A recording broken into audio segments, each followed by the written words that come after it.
All right, so I just pulled up the conservative home appreciation calculator and just dragged that over from the Jericho software and created a new spreadsheet to house this particular market trend calculator. And in order to figure out the refinancing of a property, we need to first figure out the year over year market trend for that zip code or property address. And the best website for that information is going to be Redfin. So just click on the blue link in the spreadsheet and click on skip verification. It'll bring you straight into the Redfin market trend data set. Whatever zip code you're working in, you're going to put in your zip code here in the URL address. I work heavily in the state of Georgia. So this is one of the zip codes for the state of Georgia. But what if you're working in Texas, North Carolina, Florida, just update the zip code that the property that you are interested in closing on, whether it's a wholesale deal or an investor deal, it does not matter. You just need the zip code for that address. Scroll down slightly here on the website. You want to make sure that this is already selected on the medium sales price because that's what we're going to be looking at. And we want to change this secondary variable into single family homes. Now, the reason why we want single family homes is because in most cases, the investors or the wholesaler is going to be working with these particular properties. They don't have anything here for multifamily, but if you were looking at something for multifamily, then you would just select on the all home types, and that should include the data set for multifamily properties as well. But we're going to be focusing in on single family homes, and we're going to also look at the last 5 years. So this particular market in this zip code is very strong. This is a very strong market for rental properties. You can see here that it's consistently going up in the appreciation value, which is amazing. This is what investors want. And so this is going to give me strong confidence later down the line that yes, I can indeed refinance on this property. If the seller was going to ask me to balloon them out, I know that I have a strong confidence level that there shouldn't be any issues with the refinancing of this property. Now, Redfin goes back 2 months in their data set. We're currently in the month of March. And so you have all the data information up until January of 2025, as indicated here on the chart. And so my cruiser can then highlight these data points on this particular graph, and it'll auto-populate the year over year percentages right below your screen.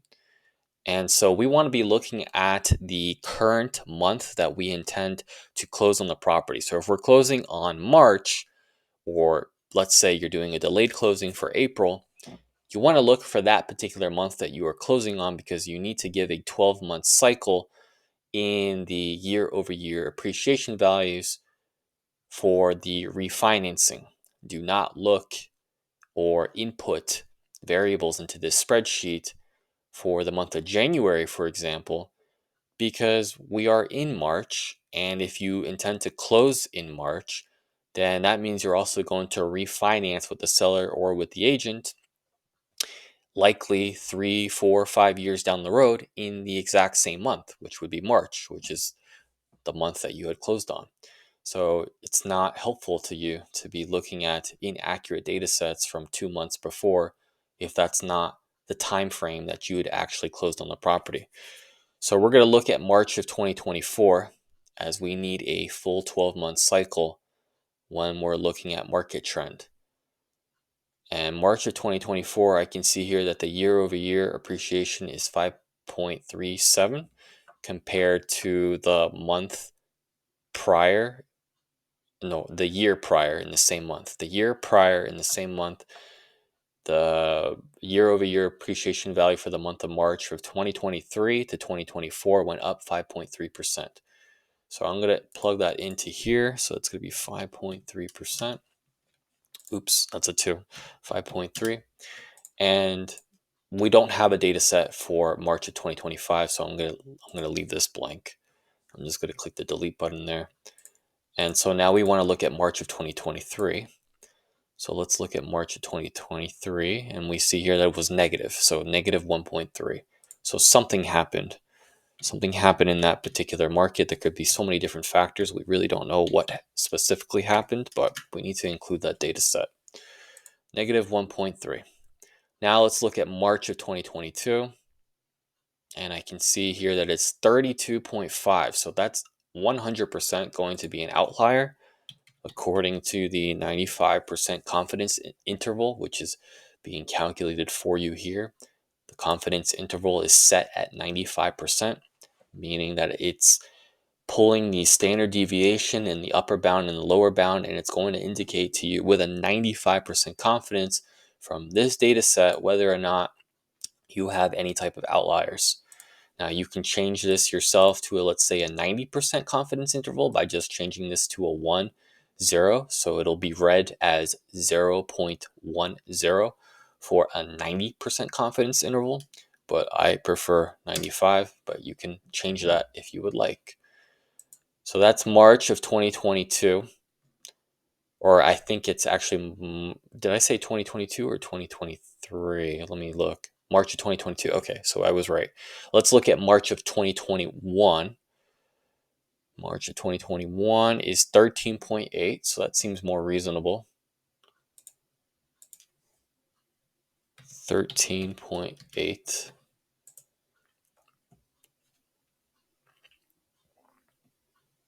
And it looks like we have an extra data set for the year 2020.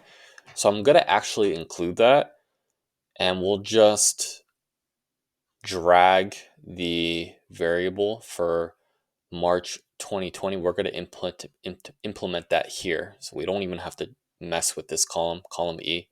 Just implement that missing data point for March of 2020. We'll put that in that data set because Redfin was nice enough to actually give us that data point. Sometimes it doesn't go that far back. So that's 5%. So this is going to be 5%, and this is going to be for the year 2020. So I'll just put in 3/11/2020. Just, what happened there? Okay, we'll just put in 2020. Not really sure why it's doing that.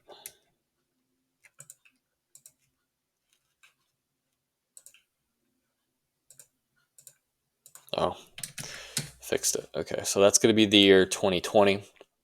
So we have 2024, 2023, 2022, 2021, and the year 2020. If you click on the average here, you can see here now that this data set has been,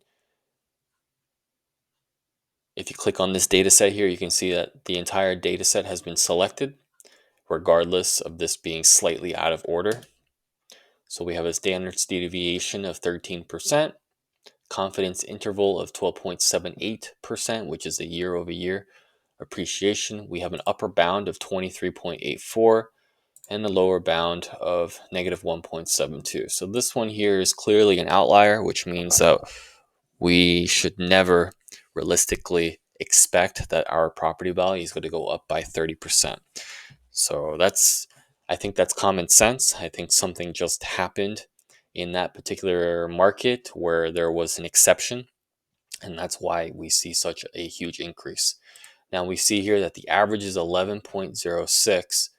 So we can do one of two things. We can either delete this entirely, and so we can see here that now that the average year-over-year appreciation is 5.7% for that particular market. Or you can include it and just lower this to 10%. I'm actually going to take it away. And so I know now that there's going to be a greater confidence that from this particular data set, I can expect about 5.7% year-over-year appreciation. Now, we can see here that the upper bound is being selected and that this 13.8 is above the upper bound, but just ignore it because we have a data point here that's been selected and it's left blank. And because it's being left blank, the algorithm that's running here thinks that this is a 0. So that is why this upper bound is slightly on the lower end.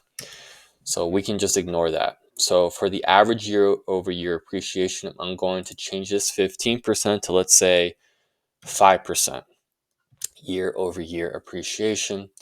And let's say that we put in another 5% in terms of sweat equity over the course of the lifetime that you're holding onto this property as the investor. And now let's take a look at the current market value of the property. Best way to find current market value of the property is to just go on Zillow and find the Zestimate for that property. You can use Redfin, you can use Realtor.com, whatever website you want. You want to look at the current market value of that associated property. Don't look at ARV, just look at the current market value because we're looking at conservative.